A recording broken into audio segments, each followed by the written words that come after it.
देश भर में 4 चरणों का आंदोलन हमने शुरू किया था। 4 चरणों के इस आंदोलन में आज का चरण जो है चौथा चरण है और सारे देश भर से यहाँ पर 32 राज्यों से लोग आए हैं, 32 स्टेट से लोग आए हैं और ईवीएम के विरोध में सारे देश भर में जब हमने इसके बारे में सबसे पहले शुरू किया था, जब सबसे पहले हमने शुरू किया था तो लोग इस बात को नहीं मानते थे कि ईवीएम में कोई गड़बड़ी होती है, मगर जो लोग इस बात को नहीं मानते थे कि ईवीएम में कोई गड़बड़ी नहीं होती है, कोई घोटाला नहीं होता है, अब लोग सारे देश भर के लोग ईवीएम में घोटाला होता है इस बात को मानने के लिए राजी हो गए। हम सब लोगों के लिए खुशी की बात है कि अब सारा देश जो है ईवीएम में घोटाला होता है और घोटाले से चुनाव हो रहे हैं, इस बात को अब लोग मानना शुरू कर दिए हैं। 2019 के चुनाव में चुनाव आयोग ने ये कहा था कि ये जो डाटा है, ईवीएम मशीन का डाटा है, पेपर ट्रेल का डाटा है, इसे साल भर सुरक्षित रखा जाएगा। मगर चुनाव आयोग ने 4 महीने में ही इसे नष्ट कर दिया। 4 महीने में नष्ट क्यों कर दिया? क्योंकि चुनाव आयोग को मालूम था कि ईवीएम में जो घोटाला किया गया है उसका दस्तावेजी प्रमाण, ये पेपर ट्रेल मशीन का जो कागजी एविडेंस है उसमें डॉक्यूमेंट्री एविडेंस है कि ईवीएम में घोटाला किया गया है। इसलिए चुनाव आयोग को ये चीज मालूम होने की वजह से इसे चुनाव आयोग ने साल भर सुरक्षित रखने के बजाय 4 महीने में ही नष्ट कर दिया। साथियों, मैं थोड़ा आप लोगों को बातें समझ में आ जाए, क्योंकि जो बात मैं समझता हूं वो बात आपको भी समझ में आ जाए कि ईवीएम मशीन को किस बैकग्राउंड के तहत लाया गया, तो आपको ये बात समझ में आ जाएगी। इस देश में बैलेट पेपर पर चुनाव हो रहा था और जब बैलेट पेपर पर चुनाव होता था तो 84 में काशीराम जी ने ये नारा लगाया, वोट हमारा राज तुम्हारा, नहीं चलेगा नहीं चलेगा नहीं चलेगा। ये काशीराम जी ने नारा लगाया था।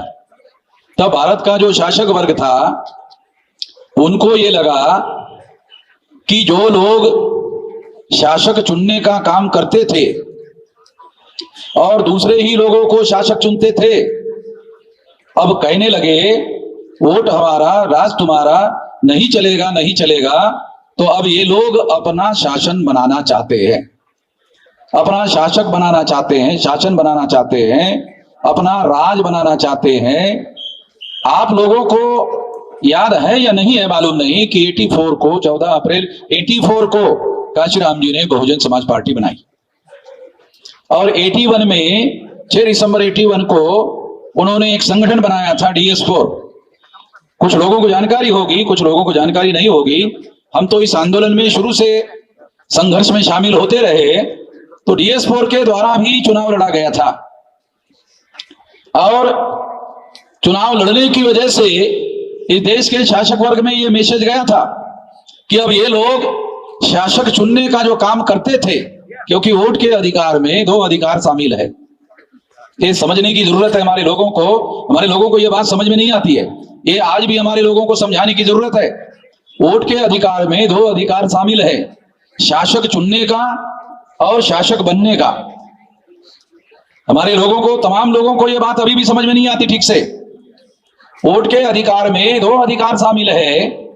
एक अधिकार है शासक चुनने का और शासक बनने का, तो हमारे लोगों की औकात 84 तक, हमारे लोगों की जो औकात थी, मूल निवासी बहुजनों की औकात थी कि वो वोट के अधिकार का उपयोग शासक चुनने के लिए करते थे और ये मानते थे कि शासक बनना हमारा काम नहीं है।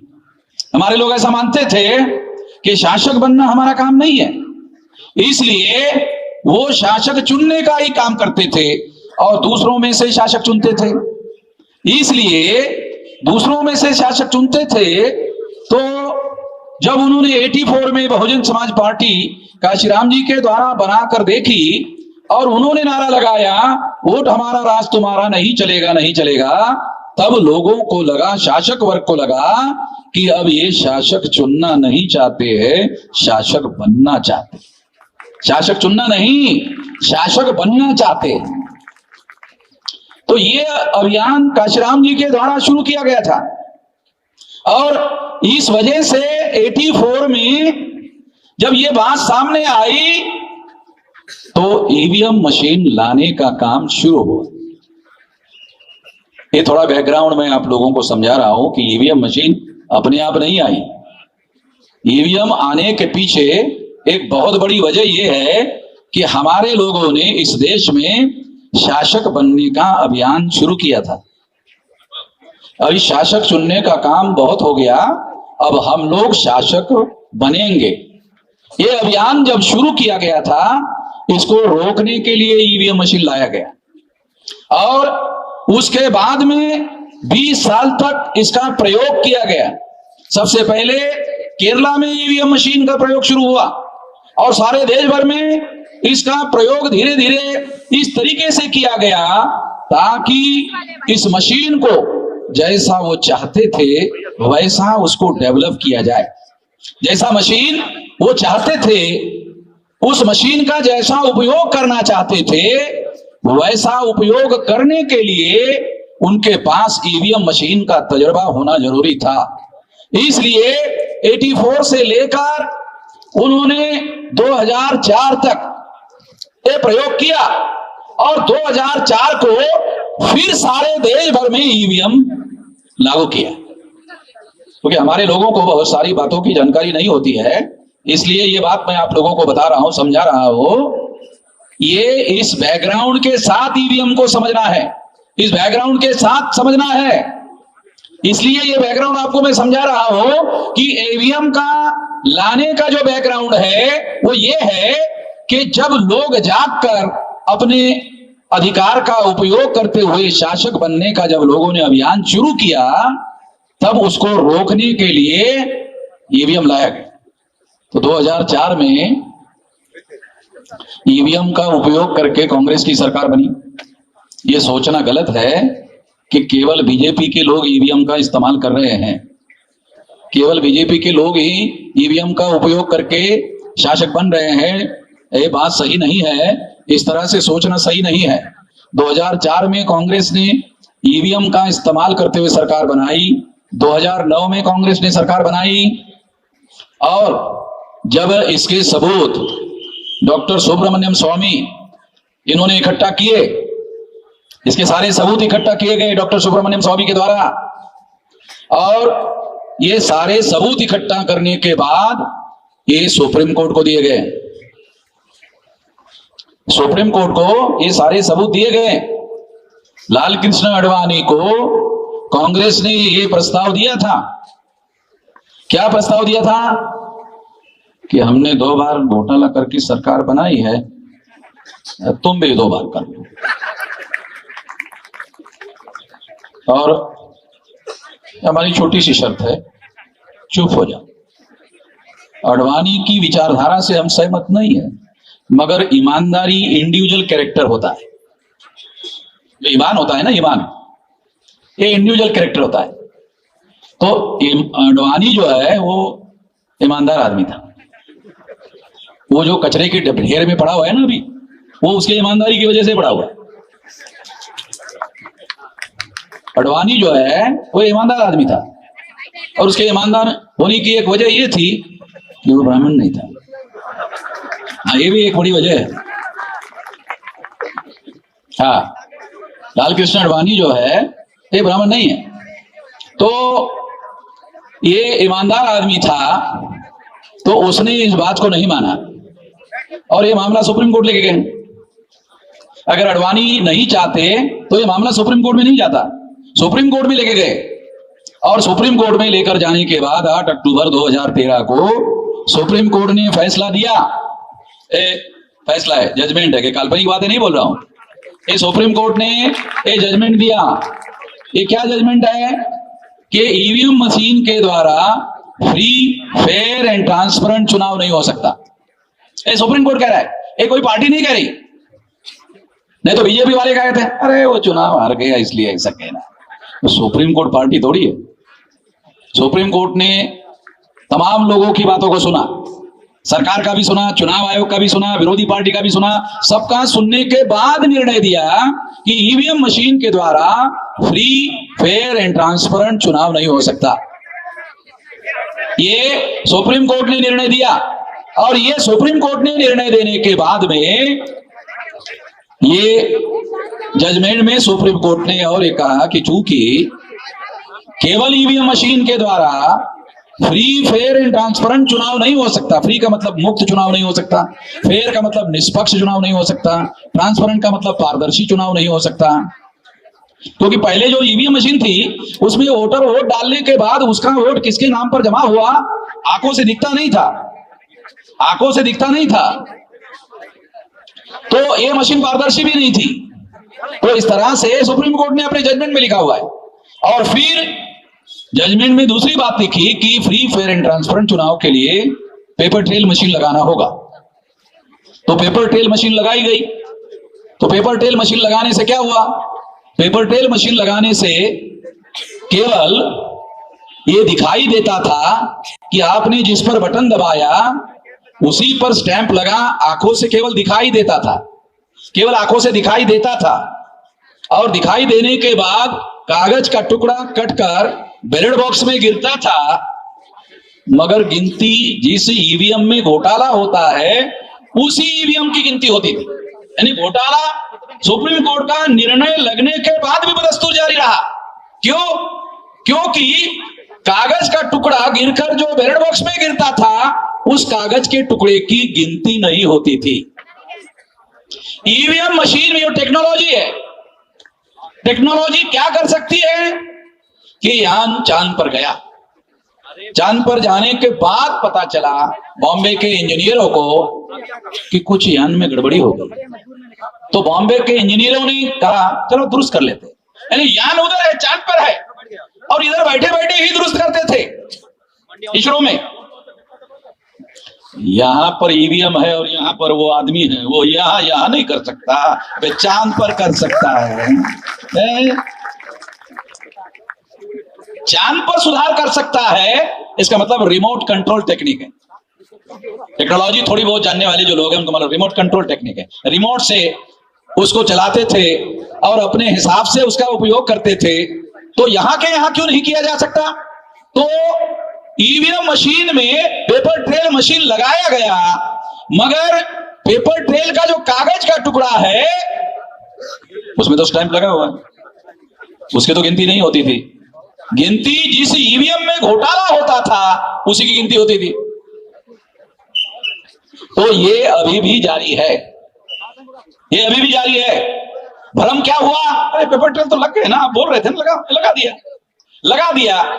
जैसे बहुत सारी महिलाएं कार्यक्रम में जाने के पहले झुमका लगा देती है और घर में जाने के बाद वापस फिर उतार कर रख देती है, उसी तरह से चुनाव आयोग ने वो मशीन लगा दिया, हो गया, फिर उसको उतार के रख दिया। यानी उसका कोई उपयोग नहीं करते थे। ऐसे ही एग्जाम्पल के लिए दे रहा हूं, महिलाएं अपने मन में किंतु परंतु ना रखें। मैं एग्जाम्पल आप लोगों को समझने के लिए बता रहा हूं, एग्जाम्पल देने के लिए बता रहा हूं ताकि बात हमारे लोगों को समझ में आ जाए। साथियों, ये जो ईवीएम मशीन है, ये ईवीएम मशीन हम लोगों को समझना बहुत ज्यादा जरूरी है, क्योंकि ईवीएम मशीन ने आपका शासक चुनने का जो अधिकार है, शासक बनने का जो अधिकार है, वो वोट में शामिल है। आप जिसको चुनना चाहते हैं, तो आप अगर अपने आप को चुनना चाहते हैं, वो अधिकार इसकी बदौलत खत्म हो जाता है, इसकी वजह से खत्म हो जाता है। अगर आपका वोट का अधिकार खत्म हो गया तो क्या होगा? तो ये भ्रम खत्म हो जाएगा। कौन सा? वोटर सरकार चुनते हैं। सबसे अहम बात समझना जरूरी है। क्या है? वोटर सरकार चुनते हैं। वोटर सरकार चुनते थे, ईवीएम आने के बाद ईवीएम सरकार चुनती है, वोटर सरकार नहीं चुनते हैं। ये वोट की सरकार बनना बंद हो गया ईवीएम की वजह से। और इस वजह से क्या होगा? बारी बारी से राज होगा। कांग्रेस जाएगी तो बीजेपी आएगी, बीजेपी जाएगी तो कांग्रेस आएगी, ऐसे होगा। इससे इस देश में लोकतंत्र की जो सरकार है, वोटों के समर्थन की सरकार, जो जनता भारत की चाहती है, जिसको सरकार बनाना चाहती है, वो सरकार नहीं बनेगी। इस वजह से साथियों, मैं आप लोगों को ये बात समझा रहा हूं, क्योंकि आखिर ये बात हम लोगों को समझना होगा। चुनाव आयोग के लिए हम लोगों ने एक लंबा पर्चा निकाला, सारे बहुत तमाम सवाल है। चुनाव आयोग ने किसी सवाल का कोई जवाब नहीं दिया। चुनाव आयोग कौन है भाई? भारत के संविधान निर्माताओं ने चुनाव आयोग को अधिकार दिया। किस काम के लिए अधिकार दिया? फ्री, फेयर और ट्रांसपेरेंट चुनाव संपन्न कराने के लिए अधिकार दिए। मालिक नहीं बनाया वोटर लोगों का, उन्होंने संविधान निर्माताओं ने अधिकार दिया चुनाव आयोग को। आपको काम कितना है? फ्री, फेयर एंड ट्रांसपेरेंट चुनाव करवाना चाहिए। चुनाव कमीशन अपने ही लेवल पर निर्णय कर रहा है। सारे देश के लोग जब ईवीएम नहीं चाहते हैं, लोग नहीं चाहते हैं, तो आप जबरदस्ती क्यों कर रहे हो भाई? आपके पास तो ऐसा कोई पावर नहीं है। और अभी सुप्रीम कोर्ट के लॉयर ने कहा कि ऐसा कोई कानून में तब्दीली करने की भी जरूरत नहीं है। वो चुनाव आयोग चाहे तो वोटों से चुनाव करवा सकता है, चुनाव आयोग चाहे तो ईवीएम से वोटो कर सकता है। आज के तारीख में भी चुनाव आयोग कई जगह ईवीएम से चुनाव करवा रहा है, और आज के ही तारीख में वोटर से भी चुनाव करवा रहा है। कई जगह, एक ही साथ कई जगह ऐसे करा रहा है। तो इसका मतलब है वोट डालने के आधार पर चुनाव करने का काम बंद नहीं हुआ है। ये कानून खत्म नहीं हुआ है, ये कानून अभी भी बरकरार है। चुनाव आयोग जबरदस्ती क्यों करना चाहता है कि ईवीएम मशीन से ही वोट हो? चुनाव आयोग शासक वर्ग का टूल हो गया है। देश में जो शासक वर्ग है, जैसे 14 अगस्त 47 तक ब्राह्मण भारत का शासक वर्ग था, नहीं 14 अगस्त 47 तक अंग्रेज भारत का शासक वर्ग था। रात के 12:01 हो गया तो भारत का शासक वर्ग ब्राह्मण हो गया। भारत का शासक वर्ग ब्राह्मण हो गया। और जो भारत का शासक वर्ग, जो जिनकी संख्या 3.5% है, सारे देश भर के लोगों को, हर 18 साल के व्यक्ति को वोट का अधिकार बहाल हुआ। उसके द्वारा चुनकर आने वाली सरकार के द्वारा ब्राह्मण भारत का शासक वर्ग बना नहीं रह सकता। अगर फ्री, फेयर एंड ट्रांसपेरेंट चुनाव हो जाए, अगर हमारे लोग अगर इतने ही समझदार होते कि केवल चुनने का काम करना है, मगर काशीराम जी ने ये सिद्ध कर दिया कि नहीं, बन भी सकते हैं, हम शासक वर्ग बन भी सकते हैं। ऐसा हमारे लोगों का जो सोच है, नहीं बन सकते हैं। उन्होंने मुख्यमंत्री बनवाकर दिखाया और शासन चलाकर दिखाया, और 4-4 बार मुख्यमंत्री बनवाकर दिखाया और चलाकर दिखाया।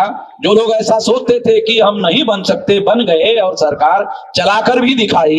इसका मतलब ये है कि हम शासक बन सकते हैं और चला भी सकते हैं। ये आत्मविश्वास हमारे लोगों के अंदर पैदा हो गया।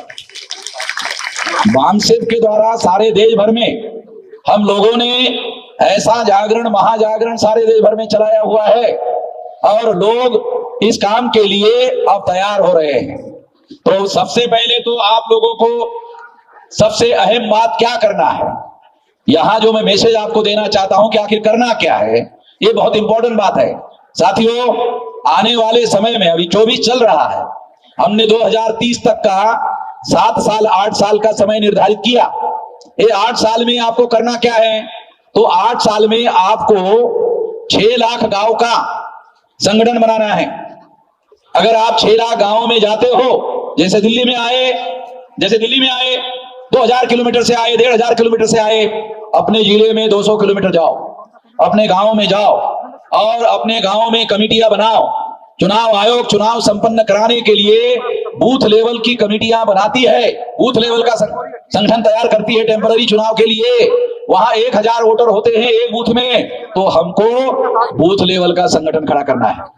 तो ऐसा संगठन अगर आप खड़ा करते हो तो 15 लाख बूथ है, तो 15 लाख यूनिट बनाने होंगे। अगर आपने 15 लाख यूनिट बना दिया सारे देश भर में, ये जो लोग है ना, चुनाव आयोग चलाने वाले लोग हो या देश चलाने वाले लोग हैं, जो अगर हमारी बात नहीं मानते हैं, अगर नहीं मानते हैं तो हमारे पास उपाय नहीं है, ऐसा नहीं है, उपाय है। 15 लाख जगह पर अगर आप अपनी कमेटियां बनाते हो, ये तो आपके नियंत्रण में है। चुनाव आयोग ईवीएम चालू रखना चाहता है या बंद करना चाहता है, ये तो चुनाव आयोग के नियंत्रण में है। मगर गांव गांव में कमेटियां बनाने का नियंत्रण वो तो हमारे नियंत्रण में है। जो हमारे नियंत्रण में है वो तो काम हमको करना चाहिए। अगर हम 15 लाख जगह पर इस तरह की कमेटियां बनाते हैं और ये 15 लाख बूथ में, एक बूथ में मान लो शेड्यूल कास्ट के लोगों की जो अपर लेयर है कमेटी बनाते हैं, मोस्ट बैकवर्ड शेड्यूल कास्ट की कमेटी बनाते हैं, एक्सट्रीम बैकवर्ड शेड्यूल कास्ट की कमेटी बनाते हैं, शेड्यूल ट्राइब की कमेटी बनाते हैं, मोस्ट बैकवर्ड शेड्यूल ट्राइब की कमेटी बनाते हैं और नॉमिनिक ट्राइब की कमेटी बनाते हैं, एमबीसी की कमेटी बनाते हैं, ओबीसी की कमेटी बनाते हैं, मुस्लिम, सिख, ईसाई, बुद्धिस्ट, जैन, लिंगायत, 15 इंटू 14 कमेटियां, 1000 के बूथ में 14 कमेटियां अगर आप 3-3 लोगों की बनाते हो तो ये 2 करोड़ 10 लाख कमेटियां होगी सारे देश भर में। अगर 2 करोड़ 10 लाख कमेटियां होगी, अगर एक कमेटी ने 10 लोगों को मोबिलाइज किया तो 2 करोड़ इंटू 10 20 करोड़ लोगों का मोबिलाइजेशन होगा। अगर आपने 40 लोगों को मोबिलाइज किया, ने 20 लोगों को मोबिलाइज किया तो ये 40 करोड़ होगा। अगर आपने 25 लोगों को मोबिलाइज किया तो ये 50 करोड़ मोबिलाइज हो जाएंगे लोग। अगर सारे लोग 2030 में 50 करोड़ लोग अगर मैदान में उतर गए, 50 करोड़ लोग अगर उतर गए, तो फिर कोई चाकू, छुरी, बंदूक, गोली, बम गोला, बम कुछ जरूरत नहीं। हमारे लोग बोलते ना तलवार उठाएंगे, वो करेंगे, कुछ करने की जरूरत नहीं। मैं इसके समर्थन में नहीं हूं। हमारे लोग ही इतने हैं, अरे अगर सड़क पर उतर गए, अगर उन्होंने पेशाब कर दिया तो महा फ्लड आएगा और ये जो 3.5% लोग हैं वो फ्लड में बह जाएंगे। तो हमारे लोगों को हमारे जनशक्ति की ताकत का पता नहीं है। ये हमारे लोगों की इतनी जनशक्ति है, उसको जगाने का काम करो। बम गोले, चाकू, चोरी, बंदूक, गोली, इसका कोई मतलब नहीं है, क्योंकि वो शासक उनके पास है, पुलिस फोर्स उनके पास है, मिलिट्री उनके पास है, पैरामिलिट्री उनके पास है। तो आपको 15 दिन में अरेस्ट कर लेंगे, अंदर डाल देंगे, मामला खत्म। तो ये कोई उपाय नहीं है। 9 अगस्त 1942 को गांधी ने क्विट इंडिया मूवमेंट शुरू किया। गांधी ने क्विट इंडिया मूवमेंट शुरू किया था। उसके बाद अंग्रेजों ने भारत छोड़कर जाने का फैसला किया। हिस्टोरिकल बातें, पुरानी कहानी, 1000 साल पुरानी नहीं बोल रहा हूं। अरे 9 अगस्त 42 की, क्विट इंडिया मूवमेंट की, एक गांधी ने ऐसा किया था। अगर हम लोग इतना बड़ा आंदोलन खड़ा करते हैं, क्योंकि हमको हमारे नियंत्रण में काम है, जो काम हमारे नियंत्रण में है वो करो। जो चुनाव आयोग के नियंत्रण में है, चुनाव आयोग करता है, नहीं करता है, कहां जाएगा? भाग जाएगा क्या? देखो, अगर 10 साल के बाद अगर हम लोग काबिज हो गए तो 10 साल के बाद चुनाव कमिश्नर को फांसी की सजा देंगे। आपको कानून की ताकत पता नहीं है, आप लोगों को कानून की ताकत पता नहीं है। अगर वो मर गया तो ही बचेगा, क्योंकि उसको पकड़कर फांसी देने के लिए जिंदा ही नहीं है। मगर चुनाव कमिश्नर अगर जिंदा है और हमारा राज आ गया, दे दो।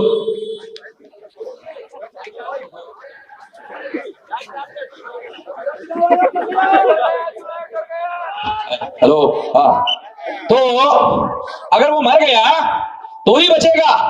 अगर रिटायर्ड हो गया और पेंशन खा रहा है, पेंशन ही खाता रहेगा, तो वो 10 साल 20 साल के बाद भी देशद्रोह का मुकदमा फेस करना पड़ेगा उसको। ये देशद्रोह का काम है। ये जो कर रहे हैं ये देशद्रोह का काम कर रहे हैं। वो बख्शेंगे नहीं, वो जाएंगे नहीं, कहां जाएंगे, कहां भागेंगे? भारत के बाहर हाँ एक रास्ता ये है, भारत के बाहर। मगर अगर मान लो अमेरिका में गए तो हम अमेरिका के साथ एग्रीमेंट करेंगे, ये लोगों को भारत भेजो। अरे भाई, जो शासन करने का हुनर है ना, तो ये उसके बाद सारी चीजें कर सकते हैं, हर चीज कर सकते हैं। तो दुनिया में आप जाओगे कहा? अमेरिका बोलेगा इसको क्यों भेजना, हमारे देश में अपराध किया, अब अपराधी को संरक्षण क्यों दे? सही मानना पड़ेगा उसको कि अपराधी को नहीं दे सकते हम संरक्षण, वो अपराधी को लगाना ठीक है लेकिन।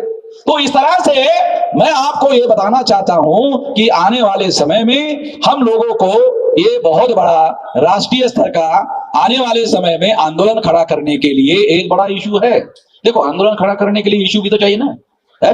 आंदोलन खड़ा करने के लिए इशू चाहिए कि नहीं? अब उन्होंने दे दिया। मैं आपका सोचने का तरीका अलग है, मेरा सोचने का तरीका क्या है मालूम? इस मामले को सॉल्व ना करे तो ही ठीक है। मैं थोड़ा अलग तरीके से सोचता हूं, मेरे सोचने का तरीका अलग है। क्यों? मान लो सॉल्व कर दिया तो आंदोलन कैसा करेंगे?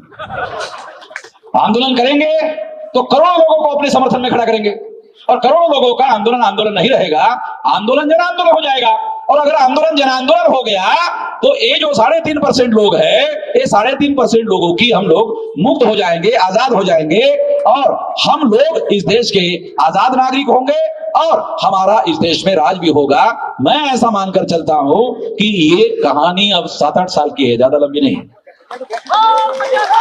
ये जो हमारा राज और हमारी मुक्ति की जो बात मैं आपको बता रहा हूं, क्योंकि मैं आंख लगा कर देखता हूं, आप लोगों को आंख खुली रख के भी दिखता नहीं है।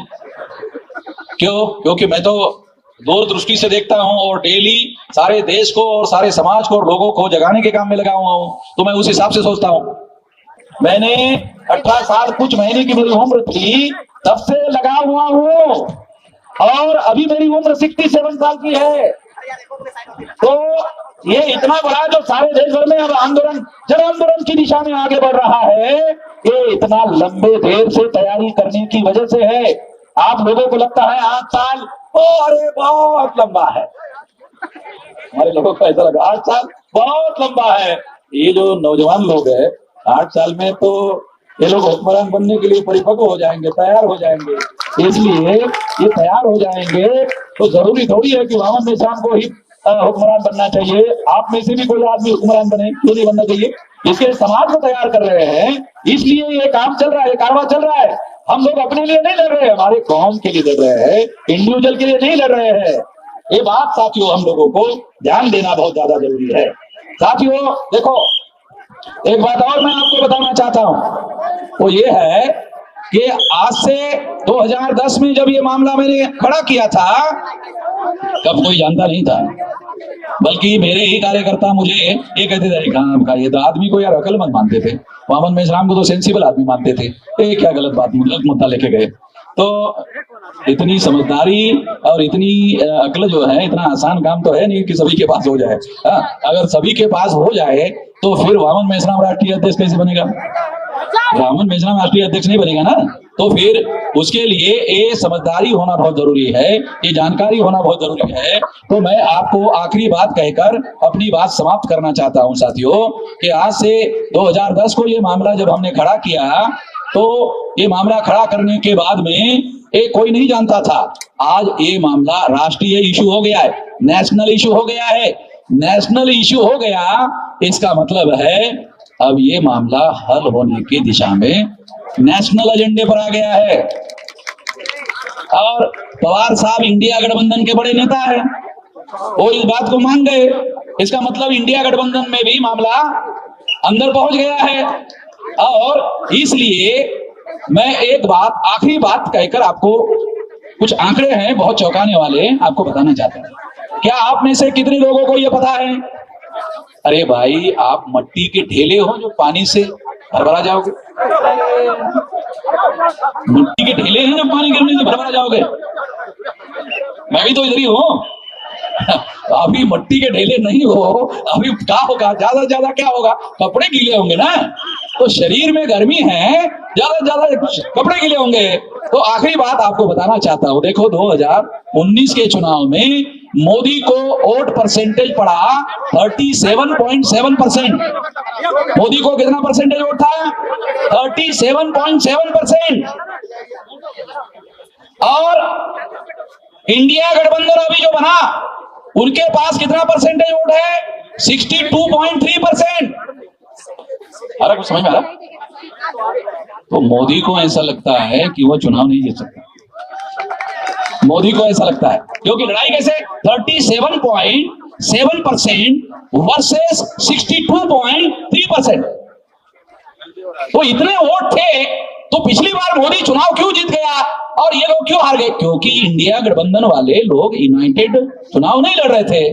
अभी वो इंडिया गठबंधन के लोग इकट्ठा होकर चुनाव लड़ रहे हैं तो उनके पास 62.3% वोट है। तो मोदी के चुनाव जीतने की दूर दूर तक संभावना नहीं। मोदी को ये बात समझ में आती है। मीडिया वाले ये आंकड़े बता नहीं रहे हैं। चुनाव आयोग के साइट पर जाने के आधार पर बता रहा हूं आप लोगों को। ये हमारे पास डाटा है। ये डाटा मैं आपको समझा रहा हूं कि मोदी के चुनाव जीतने की संभावना नहीं है और इंडिया गठबंधन के पास 62.3% वोट है, मोदी के पास 37.7% वोट है।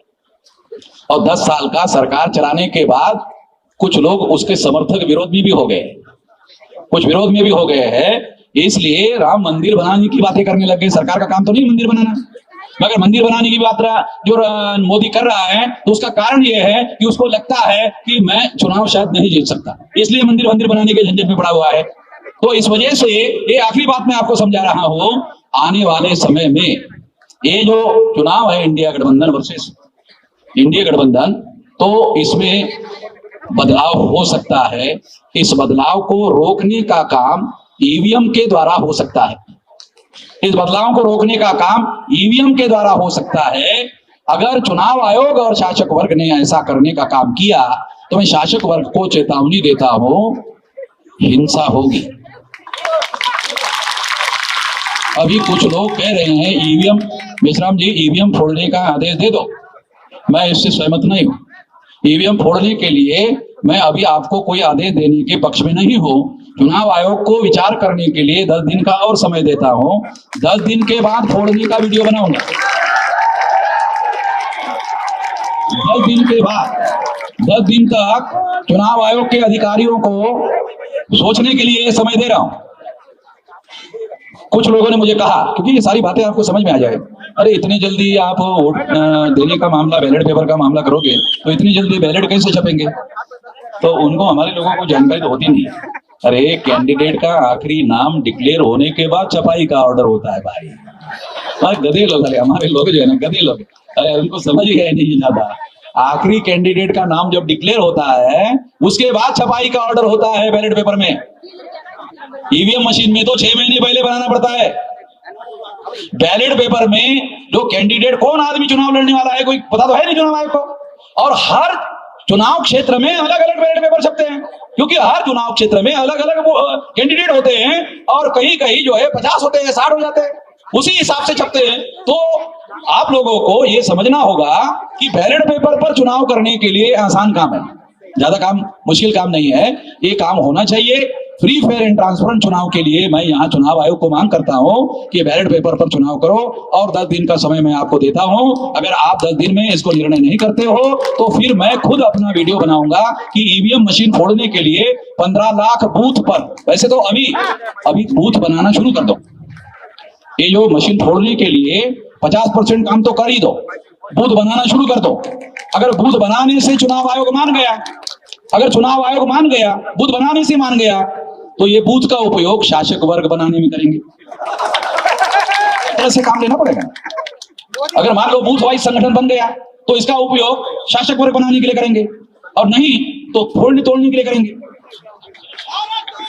तो इसलिए आने वाले समय में मैं ये आखिरी बात कहना चाहता हूं, आप शांति से सुनो, और ऐसा कहकर मैं अपनी बात समाप्त करना चाहता हूं। आप यहाँ बहुत भारी संख्या में 32 राज्यों से लोग आए हुए हैं और सारे देश भर से आए हुए लोग हैं। ये आपको लड़ाई जीतना है तो 6 लाख गांवों में और बूथ लेवल का 15 लाख लोगों का संगठन आप खड़ा कर दो। जो चाहते हो हो जाएगा। 15 लाख बूथ का अगर आपने संगठन बना लिया तो आप इस देश में जो चाहते हो जाएगा। जो सफलता चाहते हो, जो भी हासिल करना चाहते हो, सारा का सारा हो जाएगा। ये करो। इसलिए मैं अपनी बात यहीं पर समाप्त करके आप लोगों का धन्यवाद ज्ञापन करते हुए अपनी बात यहीं पर समाप्त करता हूं और साथियों को निवेदन करता हूं कि वो धन्यवाद ज्ञापन करते हुए